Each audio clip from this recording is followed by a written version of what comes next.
Hello and welcome to Uncommon Law, my podcast about true stories from my life experience of over 50 years as a lawyer and trial judge.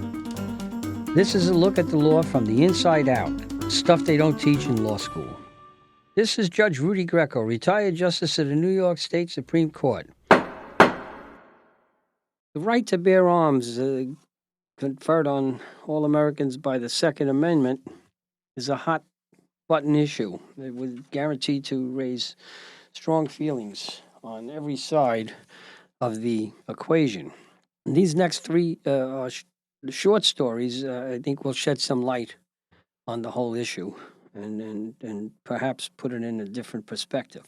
First one is about a friend of mine named Billy, who was a retired detective from the NYPD Auto Squad. Billy grew up in tough Williamsburg neighborhood of Brooklyn, surrounded by Jewish, Italian, and Puerto Rican kids, all of whom were tough. And Billy was a tough guy as well, but he was a sweetheart of a guy. And Williamsburg at that time, it now has been gentrified, at that time was industrial and was filled with docks and warehouses and factories and such.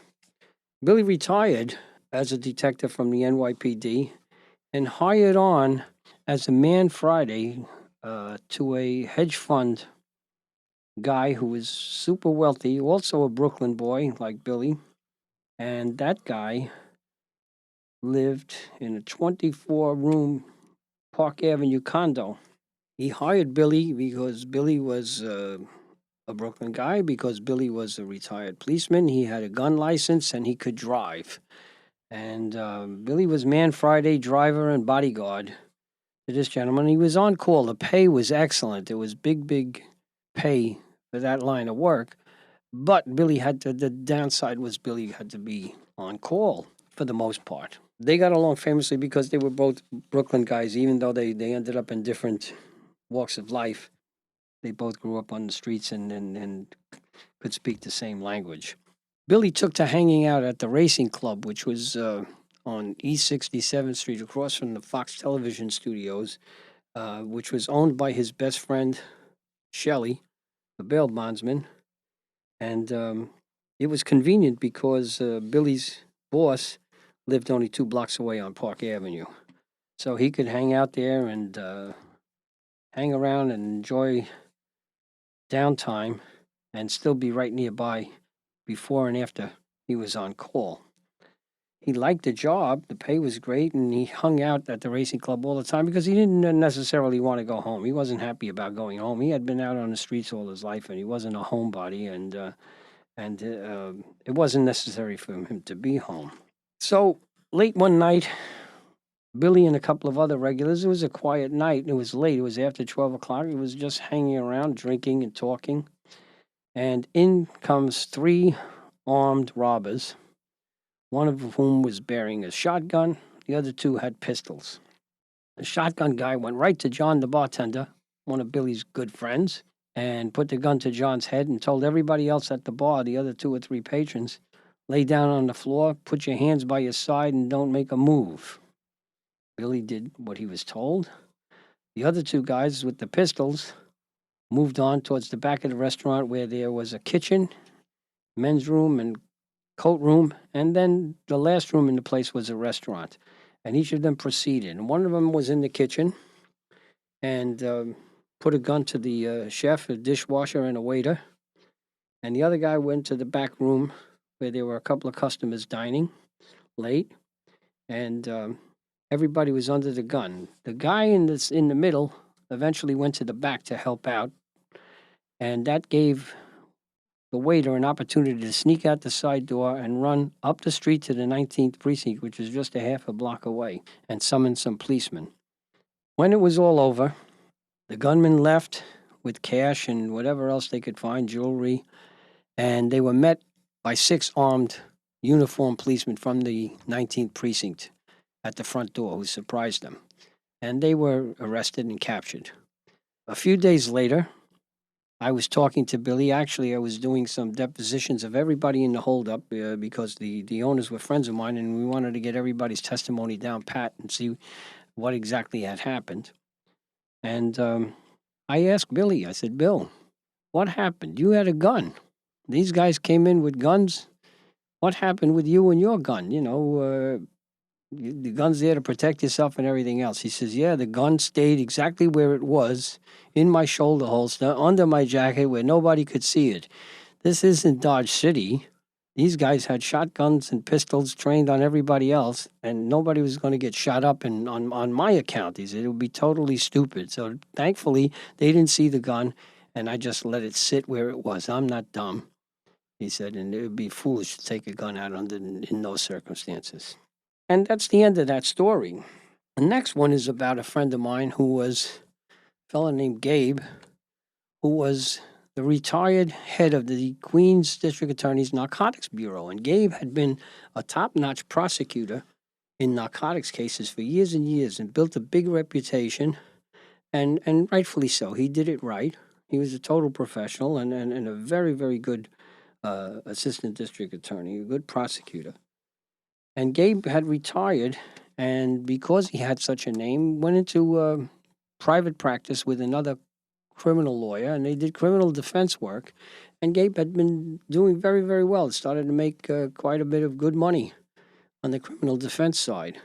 And in keeping with that, he had to go to an arraignment in Brooklyn one night at Skimmerhorn Street in downtown Brooklyn.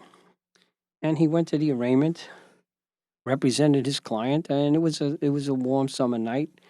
And around 9 or 9:30 in the evening, he got in his car, which was a brand new Cadillac sedan, and headed towards Queens. And he was just passing the approach to the Brooklyn Bridge on Tillery Street, heading towards the Brooklyn Queens Expressway to come back home, when on Tillery Street his car was hit in the rear by another car.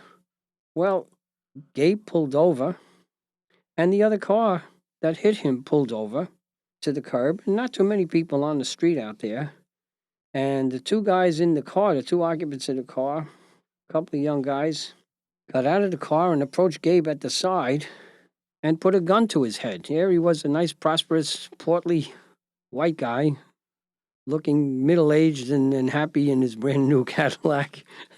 And they said, give us your watch, your money, and anything, and your jewelry, anything else you have.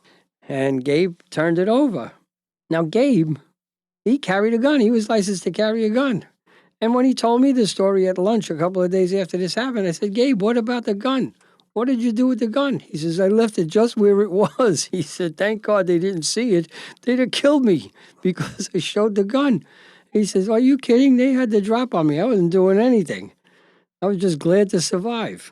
So much for the protection aspect of that gun. And the last story is about another retired detective, Victor Giuliano.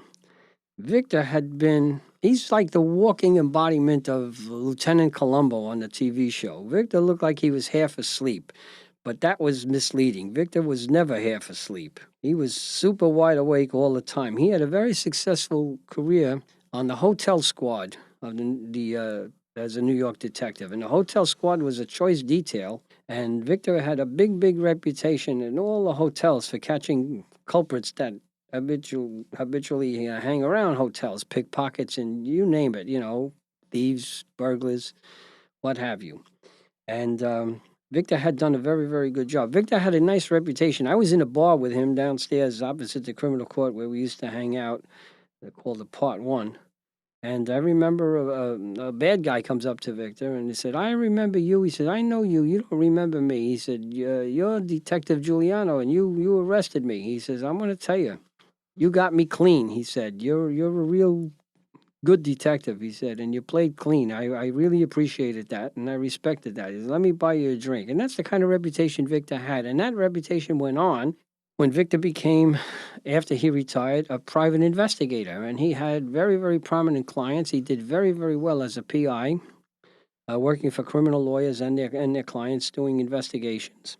His most notable client was John Gotti, who was known as the Teflon Don. And one of the reasons he was so Teflon was Victor's very, very competent investigatory skills.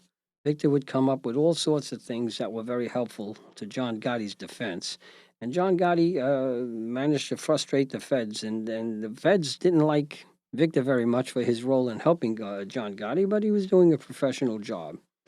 In any event, Victor's office was down the hall from my own office, and we had a garage in the basement of the building, and he went down to the garage to get his car one day, past the garage office on the first level, when a guy emerged with a gun and put it to Victor's head and told him lay down on the side on the floor and not make a sound. And there was somebody else there already. And then another person walked in who happened to be my former law partner, Joe. And when Joe walked past the office, this guy did the same thing. He put the gun to Joe's head and he says, you lay down next to that guy, Victor, on the floor, and don't make a sound. And the guy emptied the cash register, this, that, and the other thing. And while the guy was emptying the cash register, Victor whispered to Joe, Joe, please take my gun. If this guy finds out I was a cop, he'll kill me. And Joe said, Victor, keep the goddamn gun. I don't want it. It wasn't my problem. You're a cop. That's your problem. You can have it. In any event, thankfully, the guy never went any further and didn't search anybody or discover Victor's gun. And the whole thing went by. And I think the three stories, point up the simple fact that things are not always what they seem. And that argument about, by some of the gun zealots about how important it is for guns to protect ourselves, for self-protection, just don't always hold water. And these three instances are pretty graphic indications of the fact that they don't always protect you. Sometimes the guns can be a terrible liability. Thanks for listening. Come back next week for another episode of Uncommon Law, lessons they don't teach in law school. I'm Judge Rudy Greco. Court is adjourned.